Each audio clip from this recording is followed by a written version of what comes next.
inti kehidupan seorang manusia itu terletak pada jiwanya. Di dalam jiwa itu hanya ada dua potensi. Kalau bukan potensi kebaikan, maka lawannya yang menjadi tidak baik. Potensi kebaikan itu disebut takwa. Lawannya yang seringkali dimanfaatkan oleh setan itu disebut fujur namanya. Maka di Quran surat Asy-Syams di ayat 7 sampai 10 itu keduanya ditampilkan. Wa nafsi wa ma sawwaha. Aku bersumpah, kata Allah. Allah itu kalau sudah bersumpah berarti sangat serius. Karena tanpa sumpah pun sudah serius. Ya, jadi kalau Allah sudah berfirman tanpa sumpah pun itu sangat penting. Kalau ada sumpah di dalamnya artinya begitu penting. Nah, saking pentingnya kita mengenali diri kita dan mampu mendalami tentang keadaan jiwa kita supaya tidak sakit jiwanya. Ya, supaya tidak sakit apa?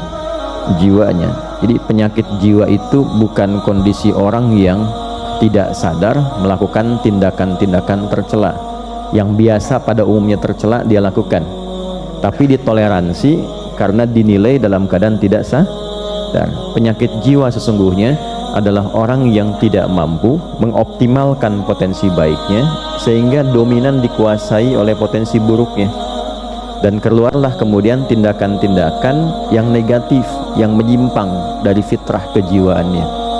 Maka keluar yang buruknya itu didominasi oleh provokasi setan, maka keluarlah misalnya lewat mulut kata-kata yang tidak sepantasnya keluar.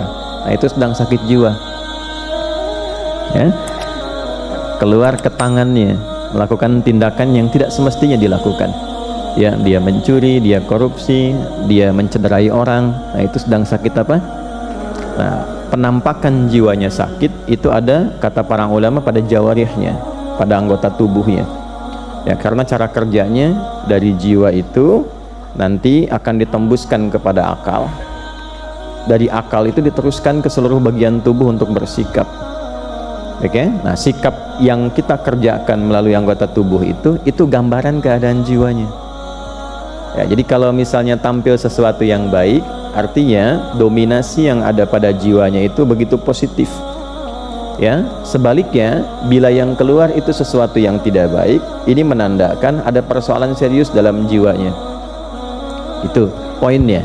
Karena itulah kemudian Allah begitu banyak di dalam Al-Quran membimbing kita, dan bersyukurlah kita kepada Allah, satu-satunya kitab suci di muka bumi ini yang memberikan bimbingan langsung dan menerangkan secara detail tentang kondisi jiwa, cara bekerjanya seperti apa, cara mengeluarkan potensi baiknya bagaimana, cara mengevaluasinya seperti apa. Itu hanya Anda akan temukan dalam Al-Quran. Itulah inti kehidupan kebaikan, disebut takwa. Karena itu sering kita temukan di dalam Al-Quran amanat-amanat untuk meningkatkan takwa. Meningkatkan itu artinya mengeluarkan potensi itu sebaik-baiknya.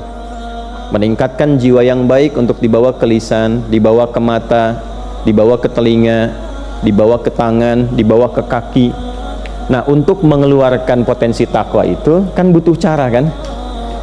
Sama dengan kita mengeluarkan potensi ilmu harus belajar, kan? Caranya belajar dengan membaca, menganalisis, memahami, dari mulai pendidikan anak usia dini, kelompok bermain KB, TKA, TKB, habis itu S semua, kan? SD, SMP, SMA, S1, S2, S3, S4, kerupuk 2, kan? Dingin semua tuh.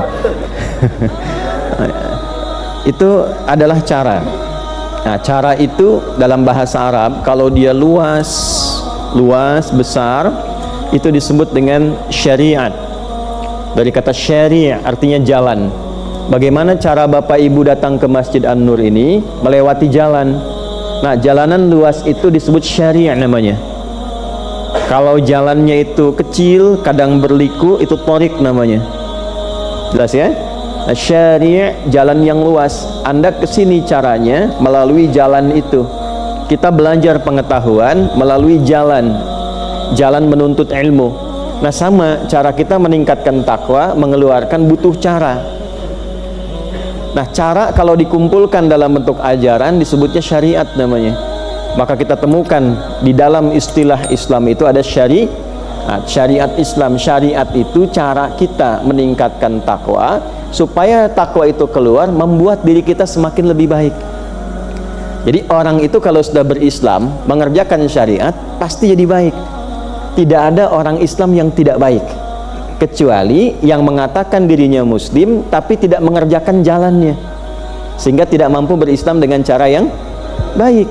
Bapak Ibu boleh cek, saya kan sering katakan di berbagai kesempatan, kenapa Islam itu ketika dituntun oleh Nabi Muhammad SAW dan dipraktekkan, dituntun dan dipertontonkan di kalangan masyarakat, dipilihkannya oleh Allah di tingkat kriminal yang tertinggi pada masa itu, sehingga disebut jahiliyah.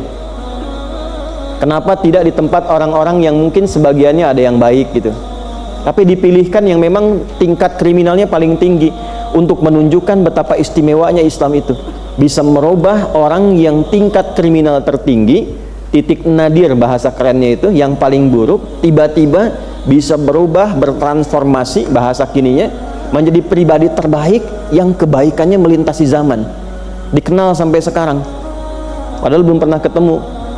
Itu kan? Pernah ketemu Umar nggak? Bukan Umar yang jualan soto itu, bukan ya, Umar bin Khattabnya, belum pernah kan ya, tapi kan sampai hari ini kita dapati namanya kan, sampai nama itu diduplikasi, ditiru. Pengen punya nama anak ya, namanya Abu Bakar, pengen punya nama anak Umar. Ada nggak yang namanya Abu Dzar Al-Ghifari? Ya, padahal Ghifar itu dulu itu adalah kota begal. Ya, jadi semua orang yang suka begal itu di kampung Ghifar. Al-Ghifari itu artinya kampung begal.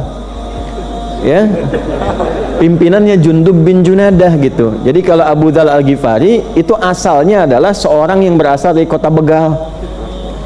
Tapi banyak kan yang pengen pakai nama itu.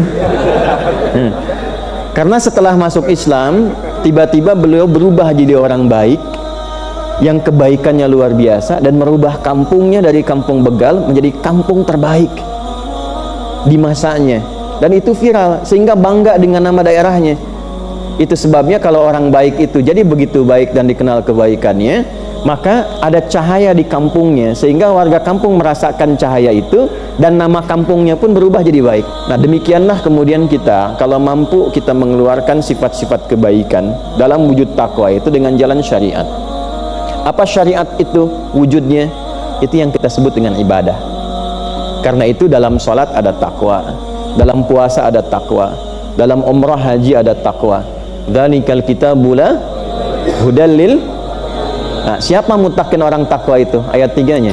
Alladzina yu'minuna bil ghaibi wa yuqimunas. Nah, jadi ketika ibu, saya, kita diminta menunaikan sholat, bukan ingin memberikan beban, tapi sholat itu akan merubah kita menjadi pribadi yang lebih baik. Itulah sebabnya ketika ada orang bertanya, kenapa saya mesti sholat? Allah langsung jawab, innas sholata tanha 'anil fahsya wal munkar. Sholat itu kalau benar dikerjakan mampu membebaskan pelakunya, orang sholat itu, dari dua sumber keburukan, baik fahsya ataupun Nah, itulah rahasianya kenapa anak baru fase tumbuh berkembang usia 7 tahun yang diajarkan pertama kali sholat. Mengapa? Karena diharapkan anak itu tumbuh menjadi pribadi yang baik di masa depan. Ya ayyuhalladzina amanu kutiba alaikumus kama kutiba alal ladzina min qablikum la'allakum tattaqun. Di dalam puasa ada takwa. Itulah sebabnya kenapa orang puasa cenderung bisa menjadi lebih baik dibandingkan saat dia tidak puasa. Dan ternyata di antara hikmah puasa itu mampu menekan seseorang dari perbuatan maksiat, bahkan sifat buruk yang pernah dia kerjakan. Nah, ini kenapa setiap Jumat kita tiap pekan khatib mengingatkan, yuk tingkatkan takwa. Maksudnya apa? Coba evaluasi sebanyak apa kebaikan yang sudah dikerjakan selama sepekan ini dengan status yang melekat pada diri kita. Misal datang ke Jumat ya, ketika mendengar khatib mengatakan, jamaah sekalian, mari kita tingkatkan takwa. Lekatkan statusnya. Sebagai anak, berapa kebaikan yang telah kita munculkan kepada orang tua? Sebagai suami, berapa kebaikan yang telah dikumpulkan yang mampu diberikan kepada istri? Sebagai ayah, status sosial dan sebagainya. Nah, kumpulkan itu, jangan sampai kita wafat kecuali sedang patuh mengerjakan kebaikan itu. Itu diantara rahasia. Kalau sudah jadi muslim, pasti insya Allah jika Islamnya benar, syariatnya benar, terkumpul kebaikan dalam dirinya, dan kebaikan yang menghasilkan pahala itu disebut dengan hasanah, dan dengan hasanah itulah kita pulang di dunia sampai ke akhirat.